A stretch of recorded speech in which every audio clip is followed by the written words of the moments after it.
कबूतर पालने वाले ये गौर से सुने। रसूल अकरम सल्लल्लाहु अलैहि वसल्लम ने घरों में कबूतर पालने से मना क्यों किया? बिस्मिल्लाहिर्रहमानिर्रहीम। अस्सलामु अलैकुम रहमतुल्लाहि व बरकातुहू। प्यारे दोस्तों, आज की इस वीडियो में हम आपको बताएंगे कबूतर पालने से क्या होता है। प्यारे आका सल्लल्लाहु अलैहि वसल्लम ने कबूतर पालने से क्यों मना किया, और कबूतर को शैतान क्यों कहा गया है, और कबूतर बद्दुआ क्यों देता है। आप जानते हैं कि हरम शरीफ के कबूतर कहां से आए? रोज़ा रसूल सल्लल्लाहु अलैहि वसल्लम के कबूतर अचानक मरने क्यों लगे थे? क्या कबूतर की बीट पाक है या नापाक? कबूतर का गोश्त खाना जायज है या नाजायज? और अगर कोई शख्स ख्वाब में एक कबूतर देखे तो उसकी ताबीर क्या होगी?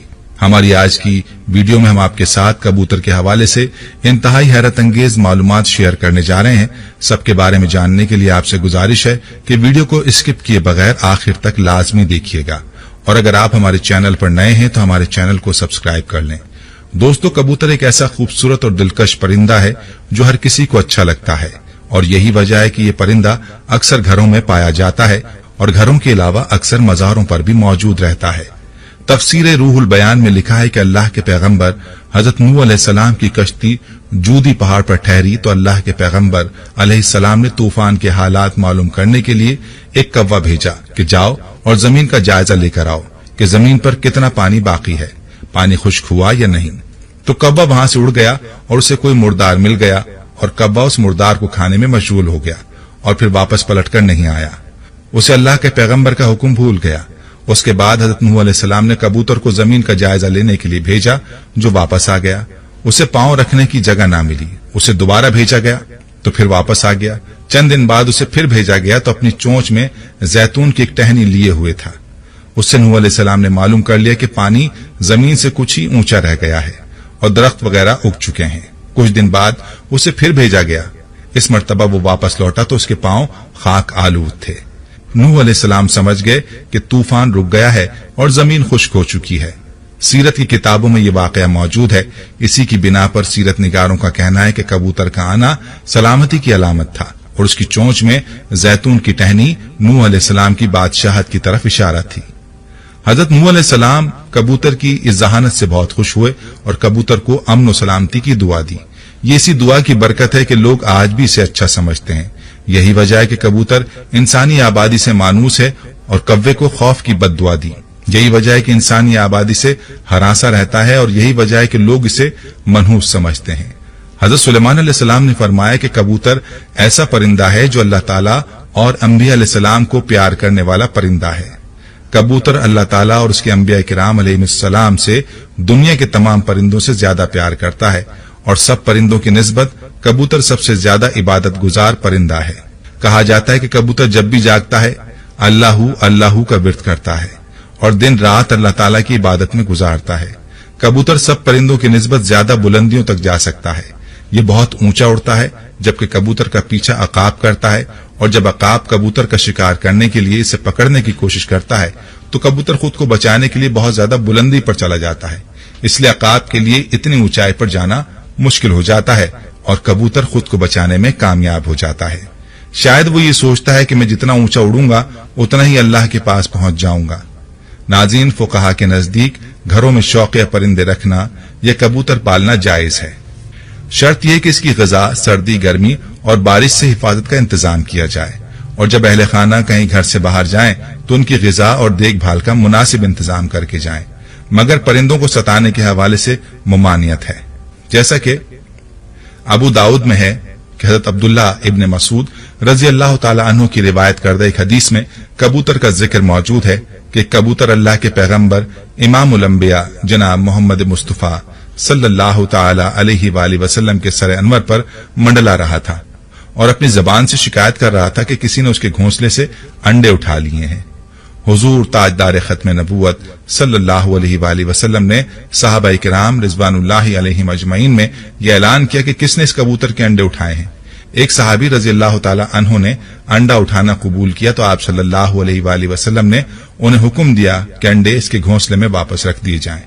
इस रिवायत से मालूम होता है कि परिंदों को सताना नाजायज है, इसलिए इससे रोका गया है।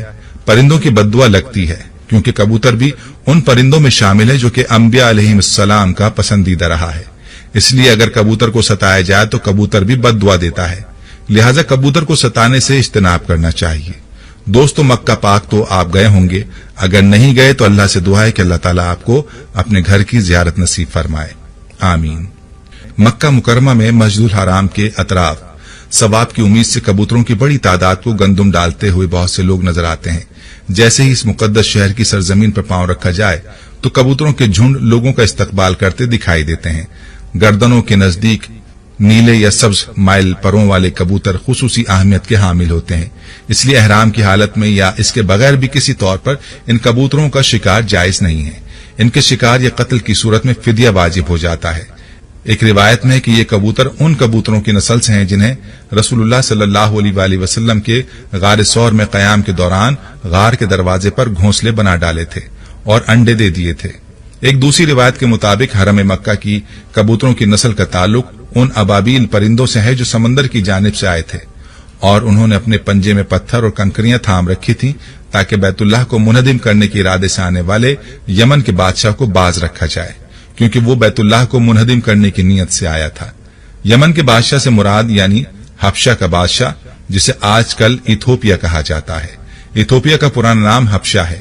دوستو، ایک مرتبہ انتظامیہ نے مسجد نبوی صلی اللہ علیہ وآلہ وسلم کے حرم انور کو صاف ستھرا رکھنے کی نیت سے فیصلہ کیا کہ حرم شریف میں کبوتروں کے لیے دانہ بالکل نہ ڈالا جائے۔ اسی طرح کبوتر دانوں کی تلاش کے لیے دوسری طرف منتقل ہو جائیں گے۔ اس حکم پر عمل تو کیا گیا تو کئی دنوں تک دانہ نہیں ڈالا گیا، لیکن کبوتروں کا گنبد خضرا سے محبت کا یہ عالم تھا کہ بھوک سے مر رہے تھے، لیکن آستانہ رسول اللہ صلی اللہ علیہ وآلہ وسلم چھوڑنے کے لیے تیار نہ تھے۔ اہل مدینہ نے اپنی آنکھوں سے یہ عشق و محبت بھرا منظر دیکھا، پھر دنیا میں یہ بات شہرت پکڑ گئی تو لوگوں نے حکومت سے درخواست کی کہ ان کبوتروں کو دانہ ڈالنے کی اجازت دی جائے، تو پھر حکومت نے حسب سابق کبوتروں کو دانہ ڈالنا شروع کر دیا۔ دوستو، کبوتروں کی جو بیٹ ہوتی ہے وہ پاک ہے، اور چادر کے جس حصے پر لگی ہو صرف اسی حصے کو دھو لیں، باقی پورا چادر دھونا ضروری نہیں۔ اس کا گوشت کھانا بھی جائز ہے اور حلال ہے۔ دوستو، اب بات کرتے ہیں کہ پیارے آقا صلی اللہ علیہ وآلہ وسلم نے کبوتر پالنے سے منع کیوں کیا۔ امام بخاری رحمۃ اللہ علیہ ادب المفرد میں حضرت ابو ہریرہ رضی اللہ عنہ سے روایت کرتے ہیں کہ نبی کریم صلی اللہ علیہ وآلہ وسلم نے ایک شخص کو کبوتر کے پیچھے لگا ہوا دیکھا تو فرمایا، شیطان شیطان کے پیچھے لگا ہوا ہے۔ اس حدیث میں کبوتر کو شیطان کہنے کا مطلب یہ ہے کہ کبوتر یا دیگر پرندے اڑانے کو مشغلہ بنانے والا اور ہر وقت ان کے ساتھ مشغول رہنے والا عموماً فرائض اور دیگر عبادات کی ادائیگی سے غافل ہو جاتا ہے۔ چونکہ اس غفلت کا سبب کبوتر اڑانے کا مشغلہ ہوتا ہے، لہذا کبوتر بازی کے مشغلے کو ہی شیطانی عمل سے تعبیر کیا گیا ہے۔ اگر کبوتر بازی آپ کو اللہ اور فرائض سے دور کر دے تو اس صورت میں اس کو سخت ناپسند کیا گیا ہے۔ اب اگر خواب میں کبوتر دیکھنے کی تعبیر کی بات کی جائے تو خواب میں کبوتر کی تعبیر امین، صادق، اچھے دوست اور باوفا محبوب سے دی جاتی ہے۔ بس اوقات خواب میں کبوتر کا نظر آنا ایسی بابرکت، حسین و جمیل عورت کی طرف اشارہ ہوتا ہے جو کہ اپنے شوہر کے علاوہ کسی اور کی خواہش مند نہ ہو۔ اگر خواب میں کبوتر کسی مریض کے سر پر بیٹھا ہوا دکھائی دے تو اس کی تعبیر مریض کی موت سے بھی دی جاتی ہے۔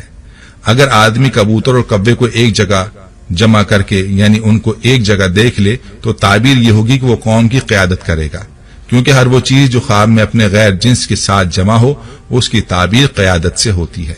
خصوصاً کووں کے سلسلے میں کووں کا شمار فاسقین سے ہوتا ہے۔ خواب میں کبوتر کی آواز کلام باطل کی علامت ہے۔ دوستو، یہ تھی ہماری آج کی ویڈیو۔ ہم امید کرتے ہیں کہ آپ کو ہماری آج کی یہ ویڈیو ضرور پسند آئی ہوگی۔